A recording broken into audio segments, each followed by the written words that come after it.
Hi everyone, welcome back to Lucy Sparks Pilates.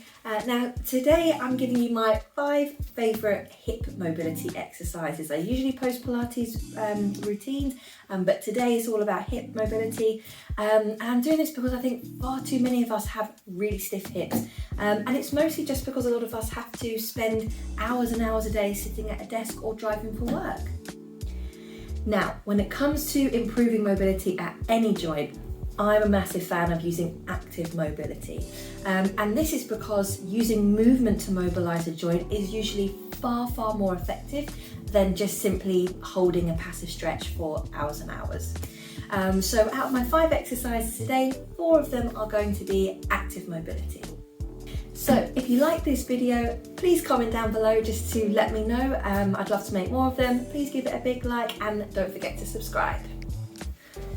Okay, now quickly before we begin, let me just show you what we're working with, okay?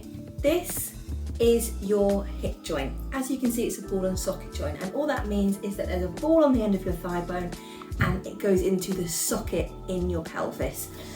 So a ball and socket joint is designed to move in a very big range of movement, and it's designed to move in all different directions, okay? And that's why the more time you spend in static positions like sitting in a chair, driving, sitting on the sofa, the more restrictive you're going to find that range of movement gets, because you're not really utilising all of that joint, what it can do. So really, the less you move, the less you're able to move. That's why these exercises are so important, to restore that. So, on that note, less talking, more doing. Let's dive in. This movement is called hip rotation. So you're starting in a Z-sit position. Try to keep your arms off the floor and rotate around to the other side, lifting your knees but keeping your feet down. Then lean forward over your front leg, and with the back leg, try and lift your foot off the floor. So this is all about the rotation of the hips here. You're going from side to side. Every time you land into a position, you then lean forward over the front leg. That's stretching the glute of the front leg. You then lift the foot of the back leg. That's working on the internal rotation strength. So this exercise is really working on the actual active mobility into your hip joints of the rotation, the stretch, and the strength as well. I would recommend here about between 12 and 20 repetitions, so that's about 6 to 10 each side.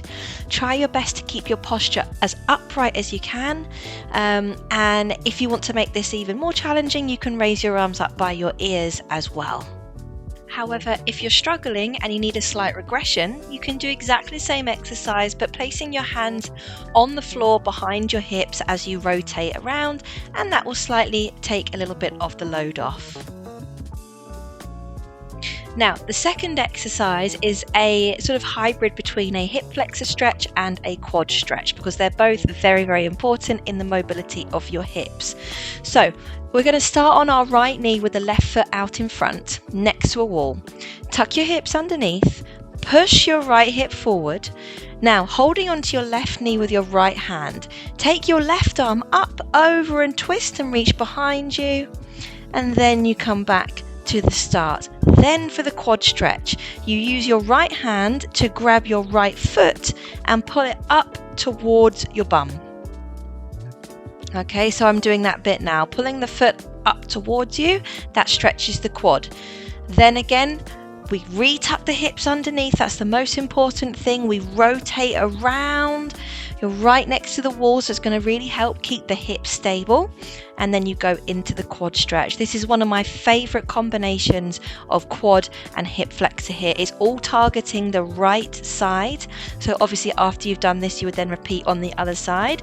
And I personally would do about 6 to 8 repetitions on each side. When you're doing the hip flexor stretch, which is this first part, you've got to really tuck your hips underneath and push your hips forward. You should feel the stretch in your right hip flexor, which is the front of that right hip. You should feel the stretch increase as you add the rotation. And then with the quad stretch, this is a really tricky stretch for everybody, including me. So you'll definitely feel that stretch down the front of your right thigh.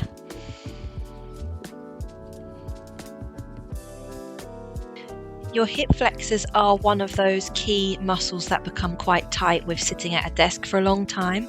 And quite a good way to sort of feel this out is once you've done your 6 to 8 on this right side, for example, get up and walk around, and you'll notice that when you're pushing your right leg back behind you, it just feels a bit freer. You've just released off that front of the hip.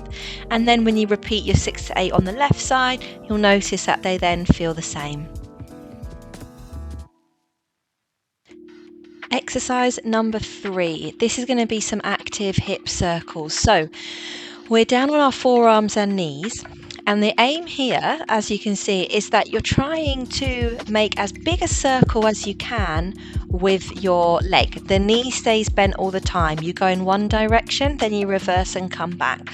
So I imagine like I've got a paintbrush on my right knee, okay, and I'm trying to paint the biggest circle possible without moving the rest of my body. So I'm trying to isolate my right hip range of movement here to try and create all the movement in there, and I'm trying not to compensate by shifting my body side to side. As I circle my leg round, I'm trying to come right up towards my armpit before I then go down again.